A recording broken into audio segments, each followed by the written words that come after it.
Hello students, welcome to this lecture number, which is this lecture number I don't know, little bit confused. Okay, I think lecture number 15 it is.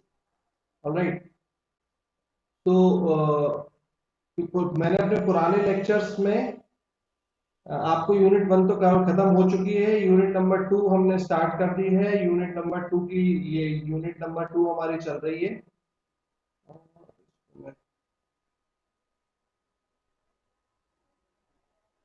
ठीक है, और रिलेस हम पढ़ रहे थे। ठीक है, हमने लास्ट क्लास में एक चीज देखी है स्टूडेंट्स, कि सर्किट ब्रेकर क्या काम करते हैं और रिले क्या काम करते हैं। तो आपको समझ में आ गया था कि रिले एक एबनॉर्मल कंडीशंस को सेंस करने का बस काम करेगा। ठीक है, एबनॉर्मल कंडीशंस को सेंस करना भी एक बहुत बड़ा काम होता है, और उसके बाद वो इंस्ट्रक्शन देगा सर्किट ब्रेकर्स को कि वो सर्किट ब्रेकर उस जगह पर एक्ट करें और कहीं ना कहीं उस चीज को प्रोटेक्ट करें।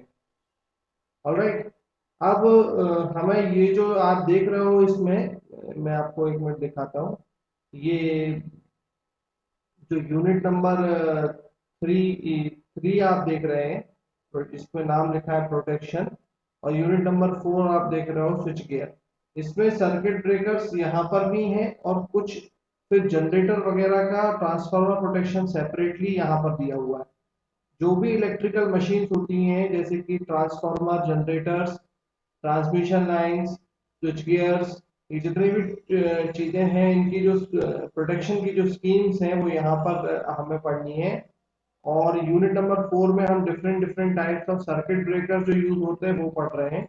आपको मालूम होगा, मैंने आपको बताया था कि जो रिले है वो दो कांटेक्ट पॉइंट्स को आपस में डिस्कनेक्ट करेगा, और डिस्कनेक्ट जब करेगा तो जो वो दो कांटेक्ट पॉइंट्स है वहां आग लग सकती है। तो उस आग को प्रोटेक्ट करने का काम जो सर्किट ब्रेकर करता है, different different type of circuit breakers जो कर सकते हैं, वो हमें इस यूनिट में यूनिट नंबर 4 तक जाना है।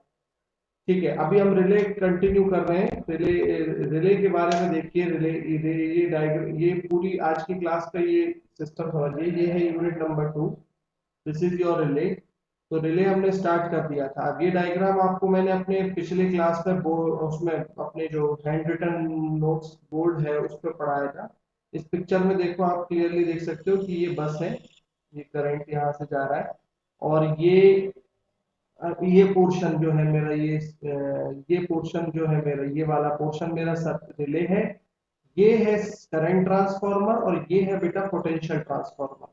तो मेरा आप लोगों से ये कहने का सेंस ये है कि अ, जो करंट ट्रांसफार्मर है, इसकी करंट ट्रांसफार्मर की दो साइड्स होती हैं, एक प्राइमरी साइड और एक सेकेंडरी साइड। तो सेकेंडरी साइड का करंट होगा I2, और प्राइमरी साइड का करंट भी मान लेते हैं I1। ठीक है, तो एक साइड से करंट हम यहाँ से, प्राइमरी साइड से जो करंट है वो ट्रांसमिशन लाइन से मिल रहा है इस करंट ट्रांसफार्मर को, और ये जो सेकेंडरी उस हिसाब से कन्वर्ट कर रहा है। मान लो करंट ट्रांसफार्मर का रेटिंग कुछ गिवन है 100 डिवाइडेड बाय 1, यानी 100 एम्पियर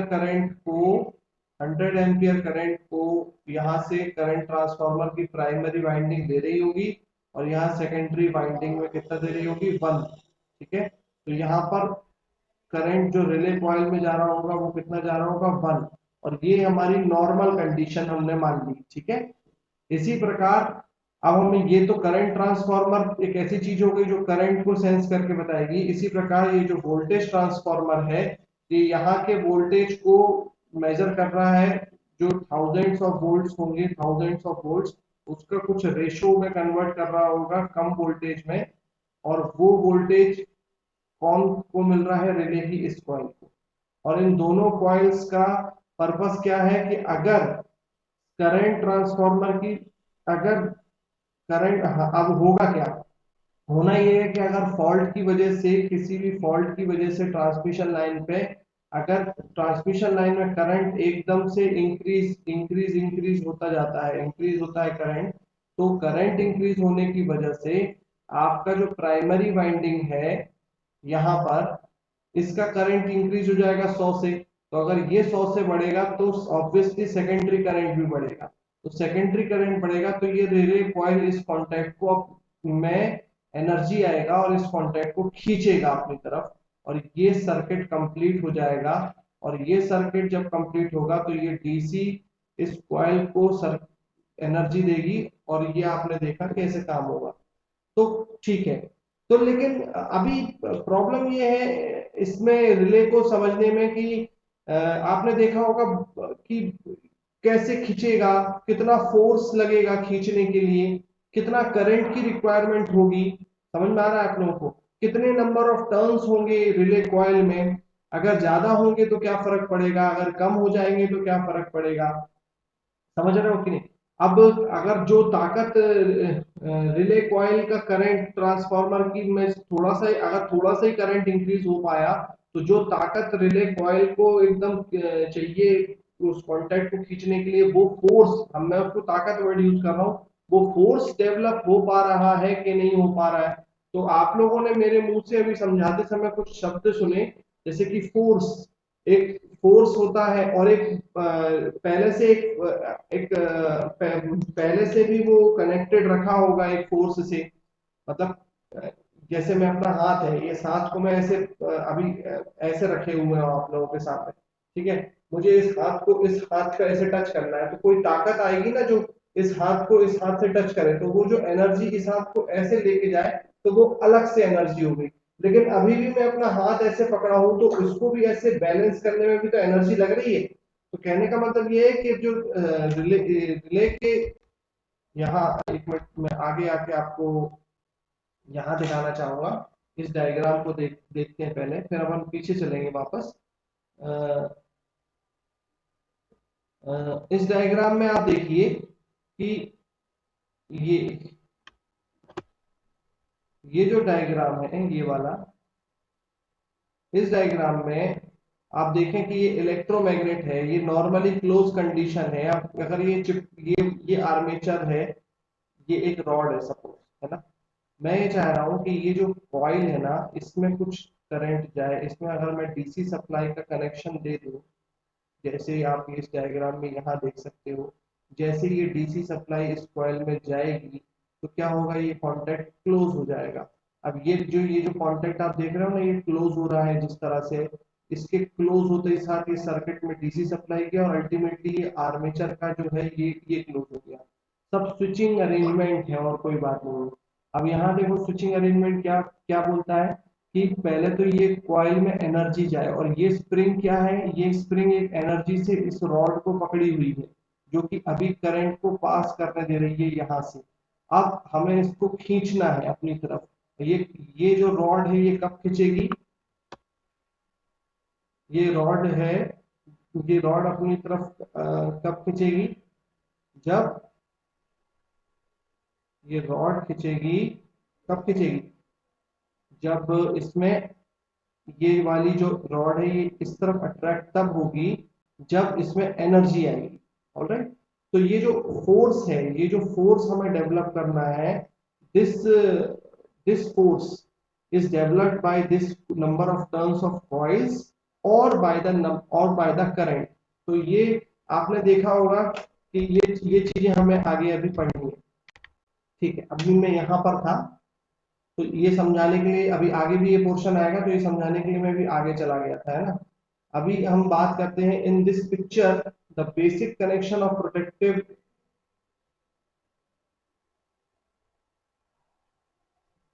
ये क्या हो गया, हाँ, it is quite simple, the secondary of current transformer is connected to the current coil of relay. देखा, सेकेंडरी यहाँ पर एक ही कॉइल शो की गई है, लेकिन मेरे डायग्राम में जो मैंने बनाया था उसमें दो थी।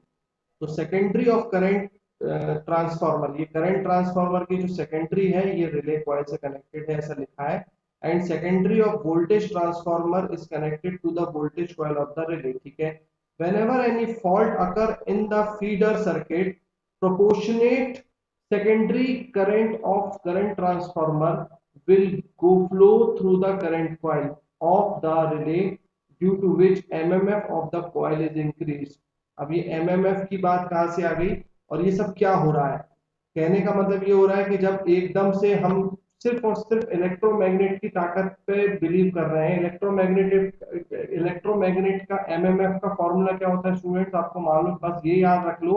एमएमएफ मतलब मैग्नेटिक फोर्स, जिसकी वैल्यू होती है number of turns into current, याद होगा आपको, है ना।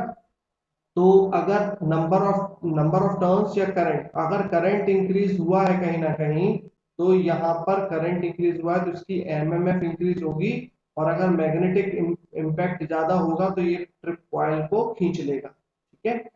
This increased MMF is sufficient to mechanically close the normal open contact of the relay. सही बात है, यही मैंने हिंदी में समझा।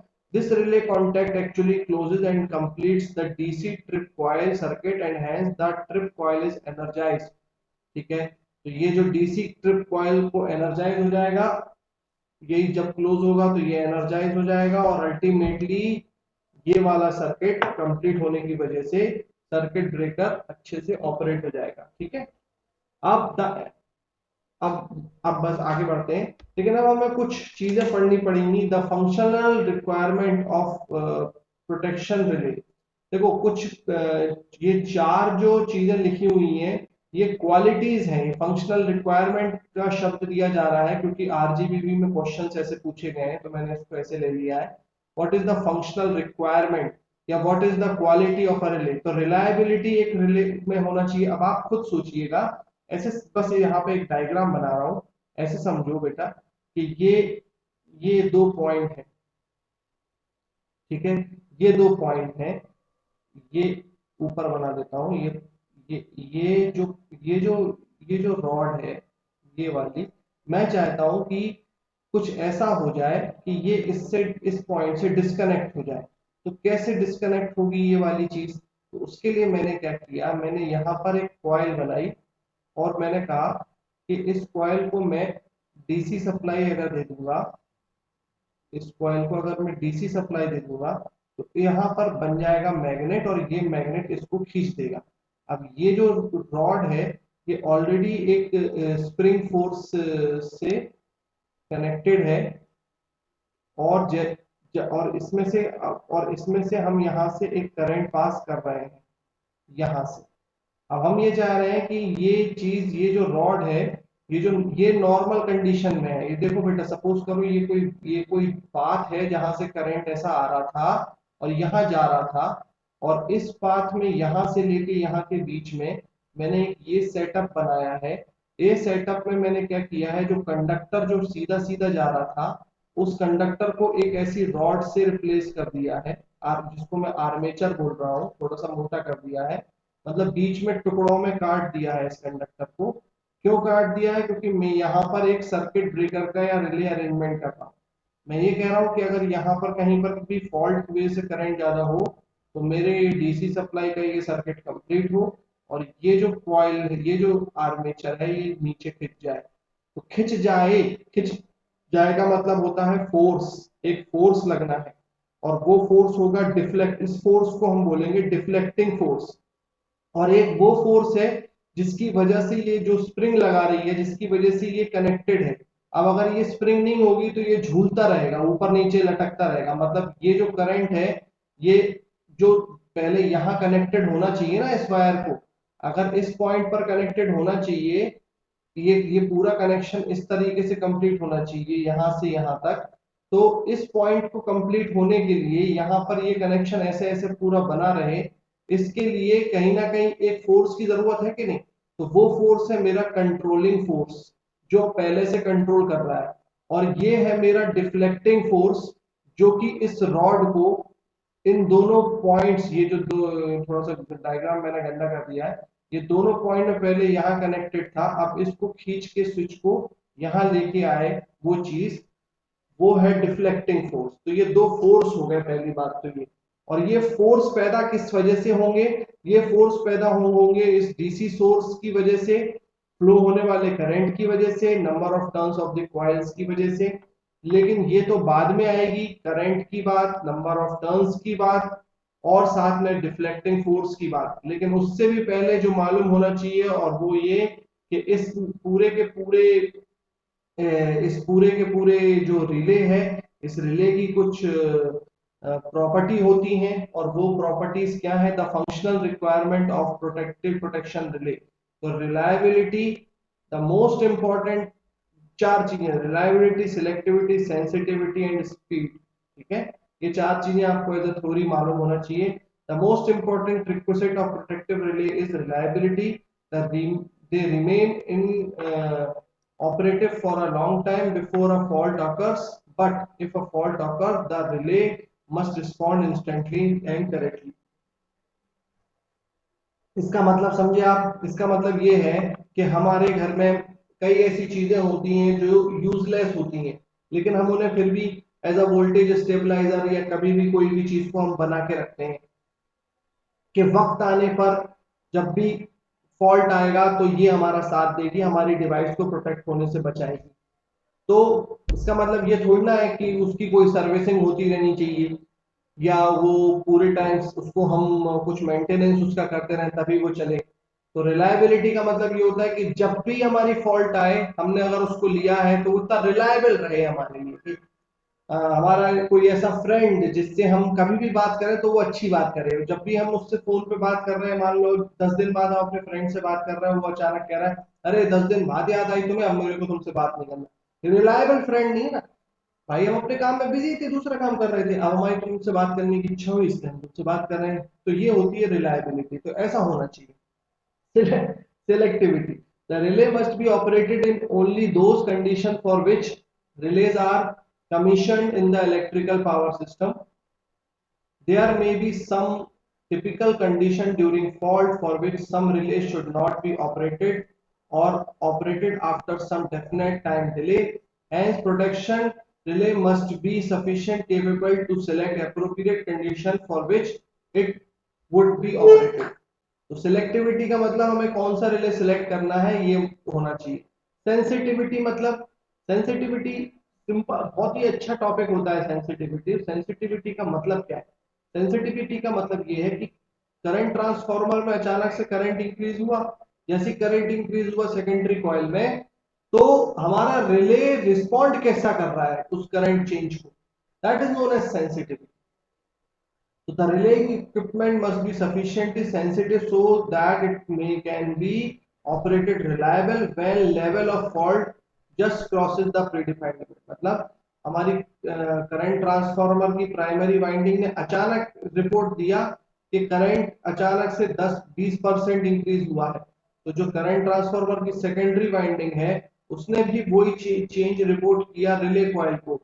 लेकिन जो रिले कॉइल जो लगी हुई है, इसने बोला रिले से कि अरे रिले तुम ऑपरेट हो जाओ, ताकि तुम अपने इस कॉन्टैक्ट को जो यहाँ लगा हुआ है उसको तुम कनेक्ट कर दो। समझ आ गया आपको? तो रिले कॉन्टैक्ट ऑपरेट क्यों नहीं हुआ? रिले कॉन्टैक्ट ऑपरेट इसलिए नहीं हुआ क्योंकि उसकी अगर सेंसिटिविटी पुअर है, उसने जल्दी से रिस्पॉन्ड नहीं किया उस चीज को, वो सोता रहा, तो फिर वो सही होना चाहिए। Speed, The protective relay must operate at required speed. ये सारी प्रॉपर्टीज हैं स्टूडेंट्स, ये आप खुद जानते हो कि ये सारी चीजें उसमें होनी चाहिए, और ये होनी चाहिए तो ये अपने आप तो होंगी नहीं, इनको हमें वैसा बनाना पड़ेगा। तो इनको कैसे हम बनाएंगे, वो अब आगे की प्रोसेस। अब ये मतलब ये चारों जो प्रॉपर्टीज हैं, ये चारों जो प्रॉपर्टीज हैं, ये एक रिले में रहें, इसके लिए हम हमें बनाना है। तो हम कैसे बनाएंगे उसके लिए हम आगे बढ़ते हैं, है ना। तो there are some different types of relay. Over current relay, ये नाम लिखा हुआ है आपके सामने। ओवर करंट रिले होता है implies that this is a special type of protection which is used to protect a costly apparatus from the effect of huge current flow। ठीक है। बुकोल्स रिले ट्रांसफार्मर में यूज किया जाता है, और Buchholz relay ये एक सेपरेट रिले है, ये अपन को पढ़ना है, आरजीबी में इससे भी क्वेश्चन आता है। Static relay. The convection relay type of electromagnet can be replaced by static relay, which essentially consists of electronic circuitry। Static relays मतलब अब हम इलेक्ट्रॉनिक्स का सहारा लेंगे और वो आ जाएंगे स्टैटिक रिले। तो ये एक छोटा सा टाइप ऑफ रिलेज है। अब objective of power system protection पे आते हैं, ये क्या है? देखो स्टूडेंट, कि अब हम ये तो समझ गए कि एक रिले के लॉजिक में करंट आ रहा है और वोल्टेज का इनपुट मिल रहा है, ठीक है। और एक सेटिंग बस हमें करनी है यहाँ दो सेटिंग लिखी हुई हैं और उन सेटिंगों के हिसाब से फिर फाइनली एक लॉजिक डेवलप होगा कि रिले एक लॉजिक डेवलप करेगा कि अब जो दो कॉन्टेक्ट्स हैं वो क्लोज हो जाए या ओपन हो जाए। तो ये जो सेटिंग्स हैं इन सेटिंग्स की पढ़ाई हमें अभी करनी है और वो सेटिंग्स होती हैं time setting multiplier and plug setting multiplier, इसे हम समझेंगे। तो the objective of power system protection is to isolate. अब देखो इन रिले को काम करने के लिए फीडबैक कौन दे रहा है, current transformer end voltage transformer, is to isolate faulty section of electrical power system from rest of the live system so that rest portion can function satisfactorily। मतलब अगर एक ट्रांसमिशन लाइन के एक अंग में प्रॉब्लम हो गया है तो वो सिस्टम सही अलग हो जाए, डिस्कनेक्ट हो जाए। ठीक है, तो ये कुछ डेफिनेशन है व्हाट इज द रिले। अब देखो कुछ आरजीबीवी में क्वेश्चंस आए। Explain the functional characteristics of a protective relay. तो फंक्शनल कैरेक्टरिस्टिक क्या होते हैं ये मैंने अभी आपको बता दिया, selectivity, sensitivity, speed, reliability. Explain the fundamental requirement of protective relay. Fundamental requirement क्या है, ये है। ऑब्जेक्टिव क्या है पावर सिस्टम का, क्या है फंडामेंटल रिक्वायरमेंट, क्या होती है बताइए। फंडामेंटल रिक्वायरमेंट, अगर आंखें ना हो इंसान की, टंग ना हो, तो उसका जीवन क्या है, कुछ भी नहीं है ना। तो इसीलिए इनका रिक्वायरमेंट बहुत ज्यादा बढ़ जाता है। फंडामेंटल रिक्वायरमेंट इसकी बहुत ज्यादा है क्योंकि बहुत महंगे महंगे डिवाइस होते हैं। तो फॉल्ट तो कभी भी आता रहता है क्योंकि पूरा एक्सपोज्ड रहता है एनवायरमेंट को। तो अगर यहाँ इस सर्किट में हमें क्या पता चल रहा है कि अब हम रेंज बाउंड रहेंगे। जैसे दो पॉइंट है, ये ए पॉइंट दिया हुआ है, ये बी पॉइंट दिया हुआ है। अगर फॉल्ट F1 आता है तो ये वाला रिले उसे प्रोटेक्ट करेगा। अगर ये फॉल्ट यहाँ आता है तो फिर हमें यहाँ पर कोई और रिले लगाना चाहिए। ये चीज यहाँ पे बताई गई है कि अगर फॉल्ट एक दायरे में रहेगी तो हम उसको ऑपरेट कर पाएंगे, वरना हम उसे नहीं करेंगे। ठीक है, हमारा कोई और रिले हमें लगाना पड़ेगा। अब कुछ इंपॉर्टेंट टर्म्स हैं स्टूडेंट्स, ये बहुत बहुत इंपॉर्टेंट टर्म्स हैं। ये मैंने इनकी डेफिनेशन लिखी हुई है, मैं पहले हिंदी में समझा देता हूँ। Pickup level of actuating signal, reset level, operating time, reset time, reach. देखो ये बड़ा आसान सा है कॉन्सेप्ट। मैं आगे बढ़ने से पहले ये एक चीज बताना चाहता हूँ। स्टूडेंट सपोज करो ये एक रॉड है, आप कोशिश करो इसको सपोज करने की। ये इस पॉइंट से अभी कनेक्टेड है, ठीक है।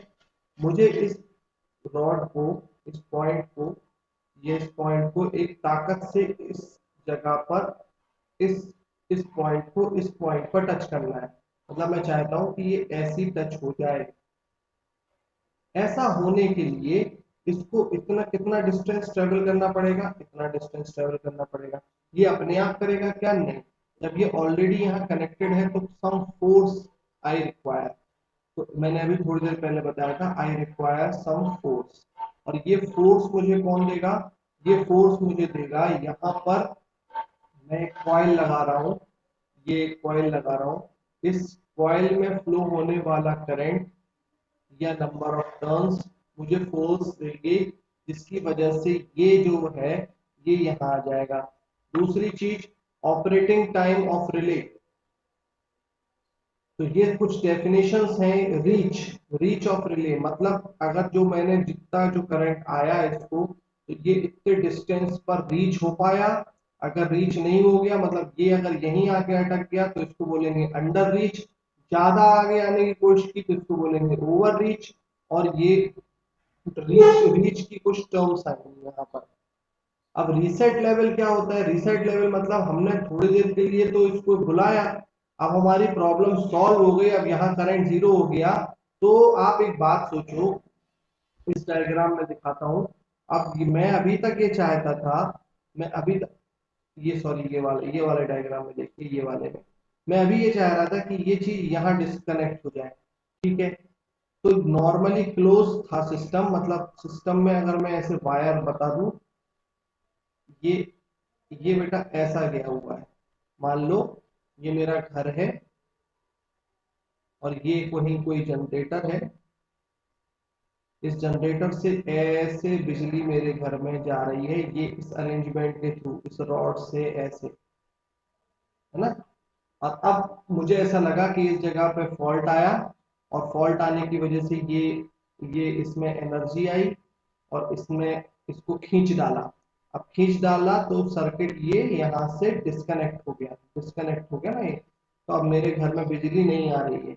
अब नहीं आ रही है तो ये डिस्कनेक्ट हो गया। लेकिन अब जब ये फॉल्ट रिकवर हो गया तो अब क्या होना चाहिए, इस रॉड को वापस अपनी ओरिजिनल पोजीशन पे लाना चाहिए ना। तो वापस अपनी ओरिजिनल पोजीशन पे कौन लेके जाएगा, ये स्प्रिंग लेके जाएगी।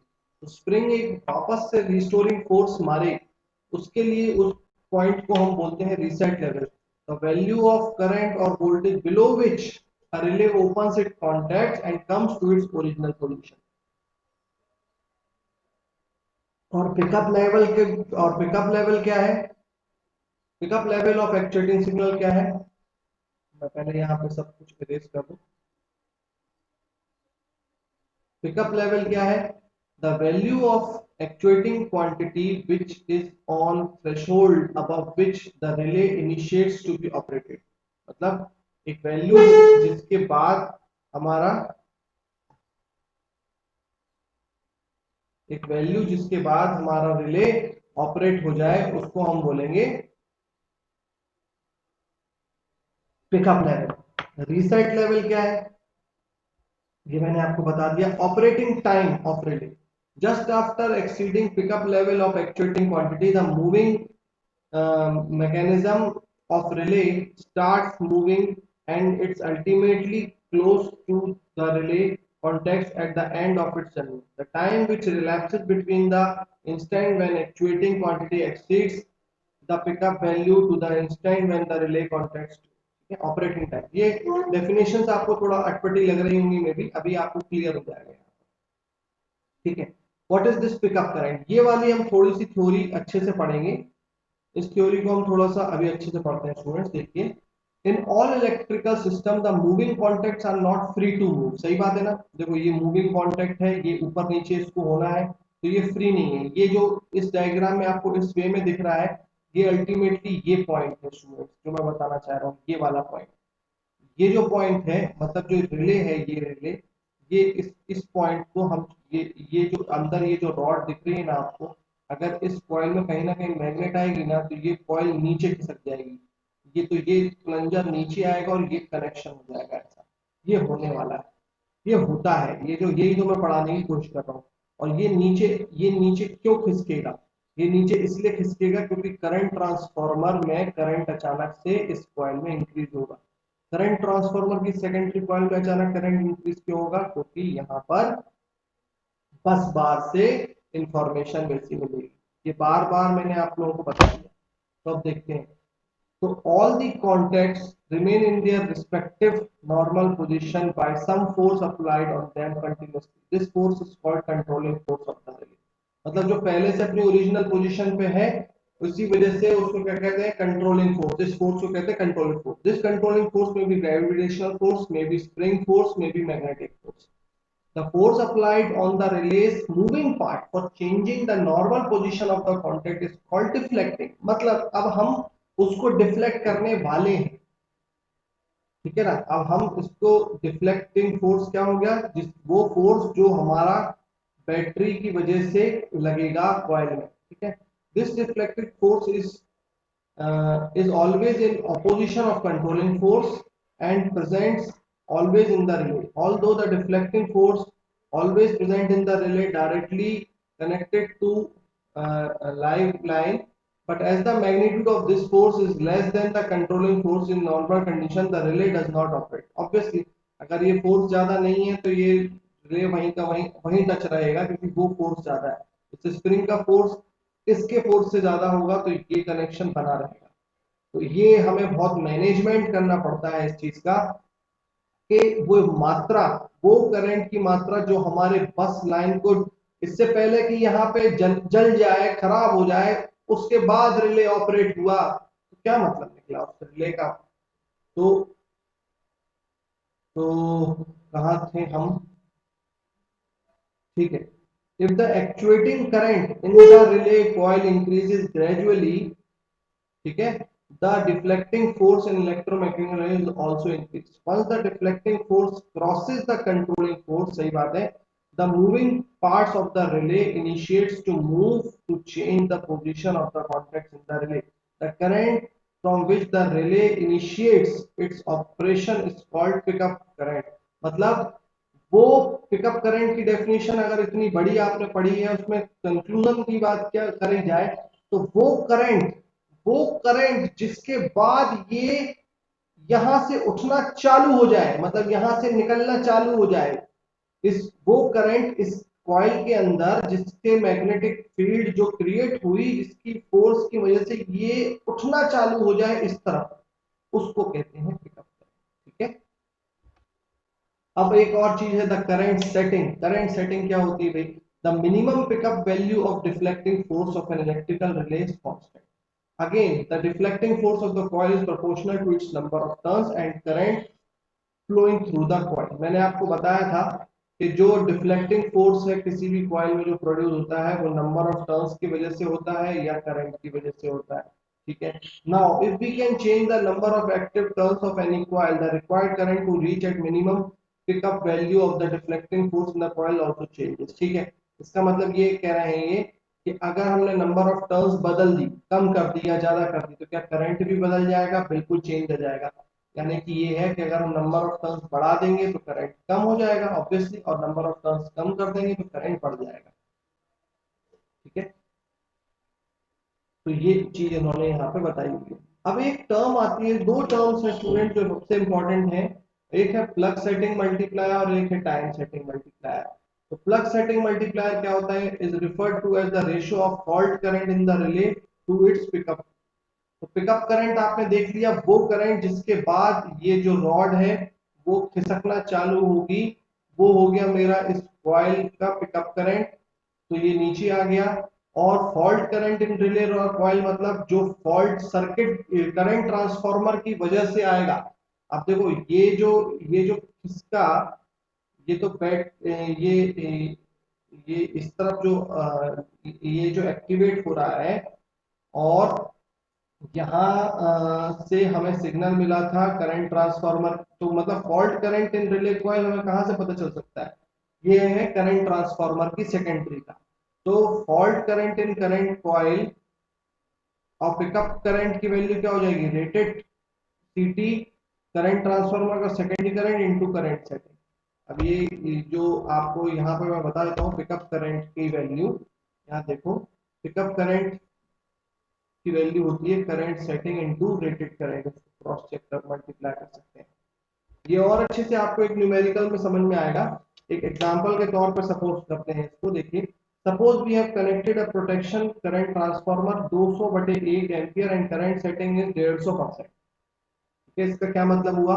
Hence pickup current of the relay is 1 into 150% equal to 1.5 ampere. ठीक है। इसका इसका मतलब नहीं आया होगा समझ में, तो सुनो, समझो आराम से। करंट ट्रांसफार्मर ये है, ये करंट ट्रांसफार्मर है, ये 200 को 1 में भेज रहा है, यानी कि हमारा यहाँ पर रिले कॉइल लगा हुआ है। रिले कॉइल को बताओ कितना करंट मिल रहा है? 1 एम्पियर मिल रहा है ना। ठीक है।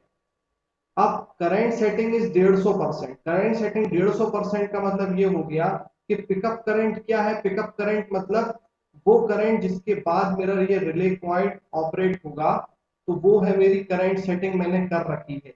यानी कि 1.5 एम्पियर जब इसमें आ जाएगा तब जाके ऑपरेशन होगा।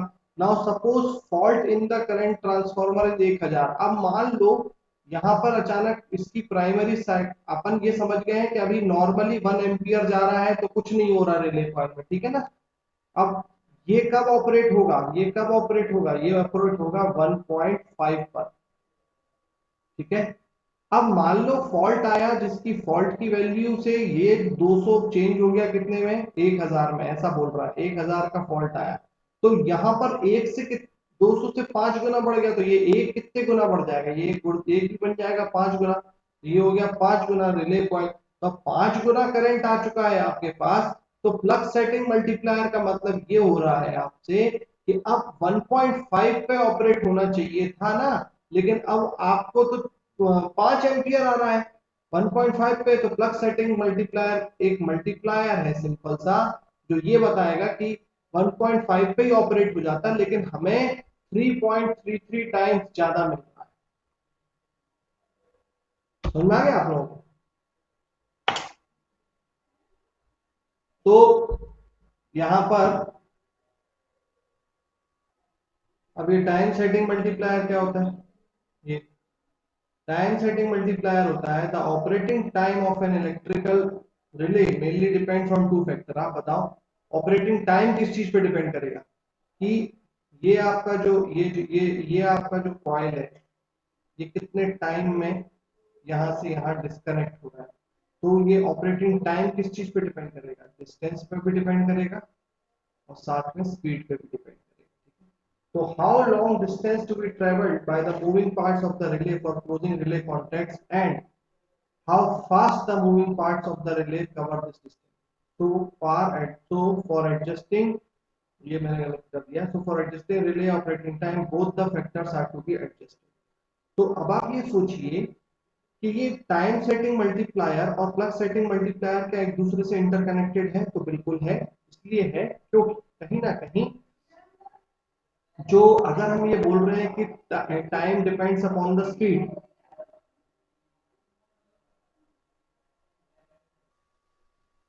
हम ये बोल रहे हैं time depends upon the speed, तो स्पीड किस पे डिपेंड करेगी? स्पीड डिपेंड करेगी, ये जो कहा गया हाउ फास्ट, ये जो टर्म आ रही है ना फास्ट, ये जो स्पीड है speed speed depends upon the speed depends upon the current, current पर डिपेंड करेगी। और करंट क्या पे डिपेंड करेगा? करंट डिपेंड करेगा इस फॉल्ट करंट की वैल्यू पर। ठीक है, ये है मेरा फॉल्ट करंट और कहीं ना कहीं स्पीड डिपेंड कर रही है इस तरीके से प्लग सेटिंग मल्टीप्लायर। तो सबकी एक दूसरे पे डिपेंडेंसी है।